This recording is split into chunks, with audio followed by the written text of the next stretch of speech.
Hello, everybody. It is July the 10th. I'm author Debra Parmley here with another Wednesday Words with Debra.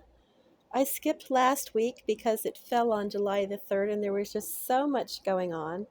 And I'm going to apologize on the front end here if I miss something or forget to say something, um, or it takes me a second. I need a little more sleep. I've been dozing off at my computer today because last night we lost power and these motorhomes, they do get hot when there's no AC. And even if we'd opened the windows, it's hot and humid outside too. Well, they were working on it up the road. And so all night it was on and off and on and off and on and off. And the thing is, when that happens, oh, I shouldn't do that with my head. When that happens, even your circular fan, your little old fashioned fan, even though those are electric. So, what are you going to do? Handheld fan was about all you could do. And then my dishwasher was stuck on, I'd started it before this happened and it was not done, but I couldn't stop the thing, but I couldn't get it to run either. And so it was clicking on, making weird noises all night till the power came back. And so I was up till about 4 a.m.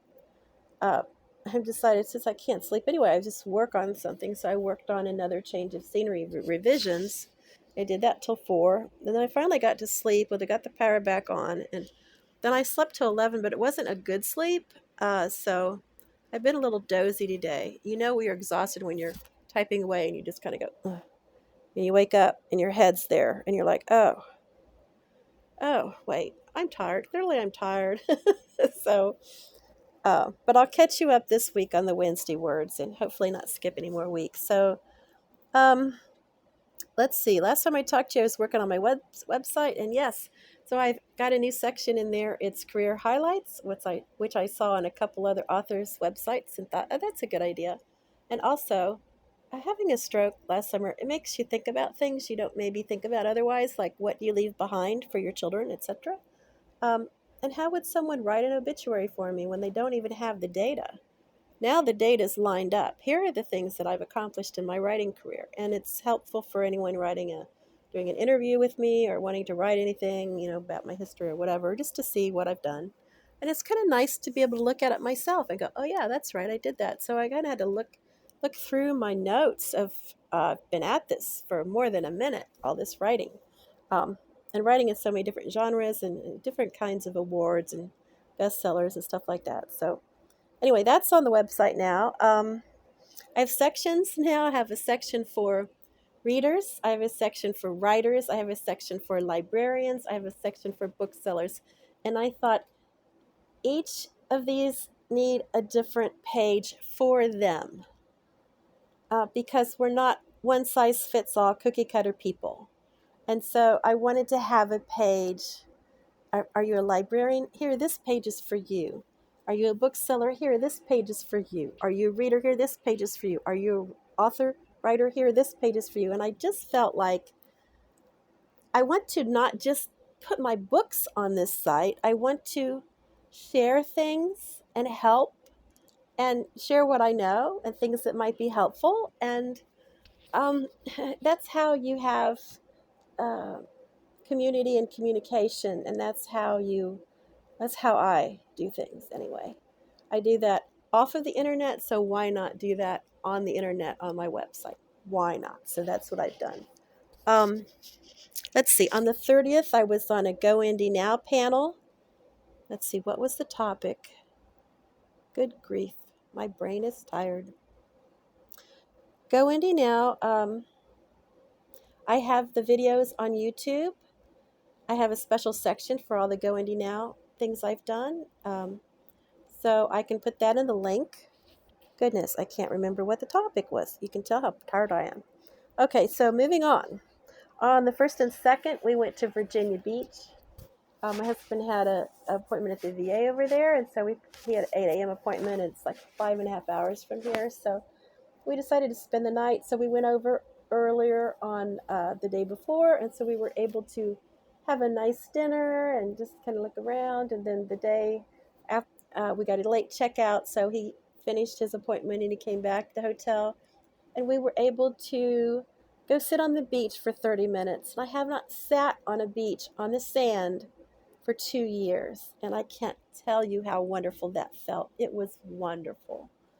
So we did that. And then, of course, we got showers and cleaned up, got ready, drove back. And so that was the first and the second. So I already kind of had a little holiday going before the fourth got here. And then on the third, what happened on the third? There was something happened on the third. I wasn't able to do Wednesday words. But anyhow, um, the fourth was fireworks. That whole end of the week was seeing grandkids, which is wonderful because we don't ordinarily live near them. So I enjoyed that so much. And then on Saturday night, there was a live band here called Special Occasion Band, which I really enjoyed. And so it's been almost like a full week of celebration from the first at Virginia Beach all the way to Saturday was the 6th. And then everything was done by Sunday. It was more like a whoo. You need to chill out because you're tired. So I'm probably a little tired still from that. But anyway, so then this week, let's see. What have I been doing this week? Oh, on that note of what you leave behind, one of the things I've been doing around here is going through old files. So not just files on my paper files, because of course, in order to do that timeline of career highlights, I had to go through a lot of old files, but also on my computer and cleaning them up. I saw a documentary on Prime and called The Booksellers, and it was fascinating because antique booksellers is the topic.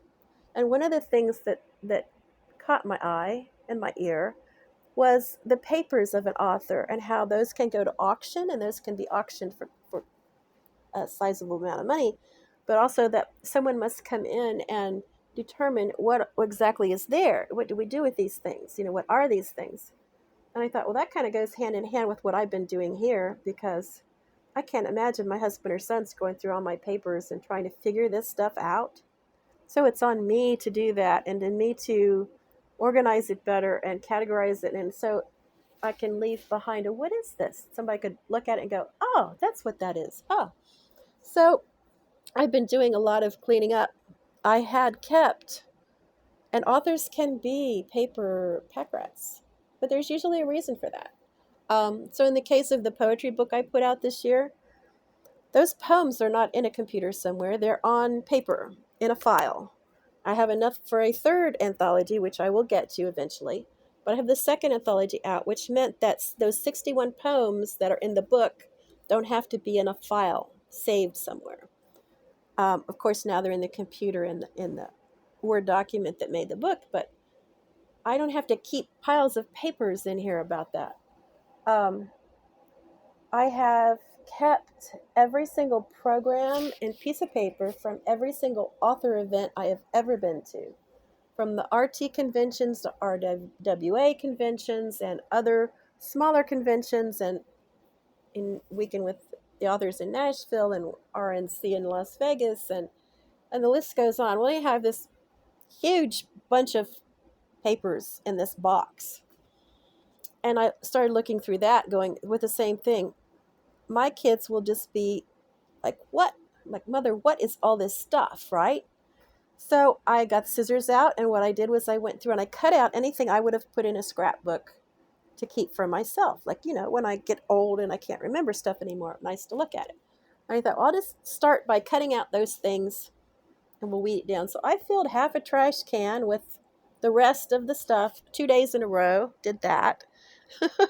And what I have left will hopefully, I'll get a little more organized with it. At least it's not a big mess of what is all this. They'll be able to see, oh, she went here. Oh, she signed books here. Oh, she went here. She gave a talk here. Oh, she went here. This is where she met her agent. Oh, this is where she, met her editor from Sam Hain Publishing. Oh, this is the Sam Hain party for the author. That kind of thing. All that stuff is now taking up less room and less weight in the RV. And we're not even getting into pictures yet. So many photos. Oh my gosh. I think what happens, so that documentary was fascinating because they showed like all of this paper. if someone had walked into that room, if you didn't know that this was the house of an author, so these papers might be important, the person would look around and go, wow, that person's a paper pack rat.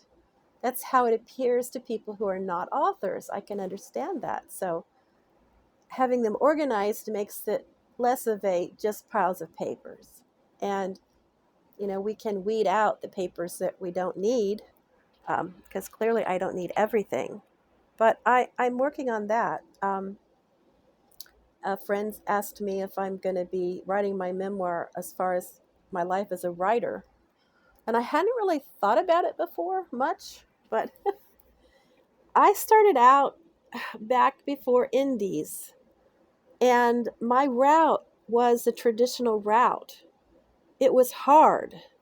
It was hard to get anybody to look at your full manuscript. And then finally I had an agent. And then finally I had a contract. And then finally I had a book out. And these were huge, huge mountains to climb. Now we don't have that because anyone can put a book out. That doesn't diminish the accomplishments from the days when you couldn't. So I think just to capture what it was like and how it is now, I should probably consider doing that. It won't be this year because, again, I'm sorting and looking and I have books to write, okay? So it can't just be the memoir stuff. But yeah, I think I do need to do that. And it will be interesting how the transition from traditional to hybrid to indie, how that went.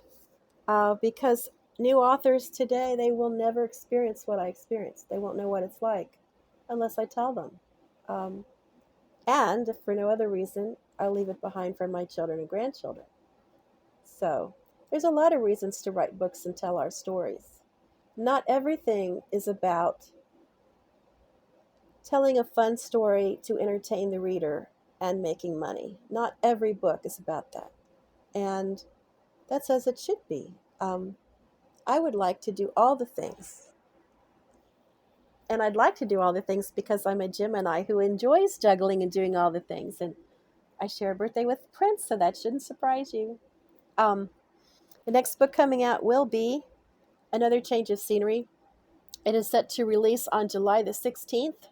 So that's coming next. I'll tell you about the book after that one, because clearly if this is the 10th, then by next week, the other book will be new and out. And so I'm working hard on that. That's going to be my focus till I load it. I have to load it by the 12th at midnight, and that's doable. This particular story, let's see, 13 minutes. I don't want to go too long. So this particular story, it first came out as a short story through Secret Cravings Publishing. And Tamara Hoffer was the executive editor there. And when that house closed and I got the rights back to the story, she and I talked about the possibility of turning it into a trilogy. And talking with her and back and forth, I hired her as an editor after the house closed. Of course, she was no longer working there as an editor, and I hired her to edit my books outside of there because I was moving into the hybrid, part published by other publishers and part published by myself. So my publishing house. And so we had a good working relationship, and she was an excellent author, advisor and editor. She gave great advice. So she passed. Long story short, I rewrote I took that short story, turned it into the first book, A Change of Scenery, and put that out. I'd worked on book number 2, and then she passed in a car accident, which devastated me. I'll just say it, devastated me. I was not able to work on anything to do with the trilogy at that point. You'd think it would sit for a little bit and then I come back to it and all would be fine. But then COVID came. So let me tell you, this story started out as what I thought was my pure imagination. The heroine is on the run from the government because Big Pharma and Big Food have taken over the government. The elections are compromised. And even the Navy SEALs are no longer with the military because they've gotten fed up because everything's against the Constitution and it's a big fat mess. Um, she's on the run from the government because she goes to take a flight to the Caribbean to get away, and she needs to get away very badly. And she's told she has to take a shot to leave the country. And she has a lot of allergies and she refuses to take the shot, so she hides because now she's going to be on a watch list. They hunt down herbalists, and the herbalists disappear because they're killed. So they don't want you to take anything that's not their approved drug. They don't want you to eat anything except their approved food. So this was my sci-fi dystopian romance story that I thought was so creative. Then COVID came and I went, oh, crap. And I had goosebumps. And I was like, oh, wow. No, this is too close to that. Who would have imagined that shots would be enforced, that you couldn't leave a country or come into a country? I'm like, wait a minute. This is my fictional sci-fi world. Wait a minute. Now I got crazy COVID stuff going on. So I didn't know what to do with the story. I did not know what to do with this poor story. It's had so many starts and stops. So in working on it now, because enough time has gone by, I have the notes from Tamara to still guide me with the trilogy. I also have the notes from Delilah Devlin, who edited it after Tamara passed, and I tried to put the book two out. Book one and book two, I have notes from Delilah on that. So using those two, I've had, plenty of editing notes for fixings. So I'm fixing it and putting it back out. It will be followed, of course, by book two and then by book three, and I'm going to finally have those done and out there, which talk about my pile of things I need to finish and put out there for all y'all, and all the different things that I came home and looked around after the hospital and went, oh man, I need to get all these things done. There's too many unfinished projects. They need to be done and out there. So that's my push. Up until next Wednesday, I shall be writing this and working on this project. And that's enough for today. This is 17 minutes long. That's enough for today. Thank you so much for subscribing to my channel and for watching my videos and liking and commenting. And I love hearing from you guys. So I want to remind you that every day we are alive is a beautiful day. Even if you're tired and the AC goes out, it's still a beautiful day to be alive. And I'm wishing you a beautiful day and evening. And love you guys. Till next week. Bye.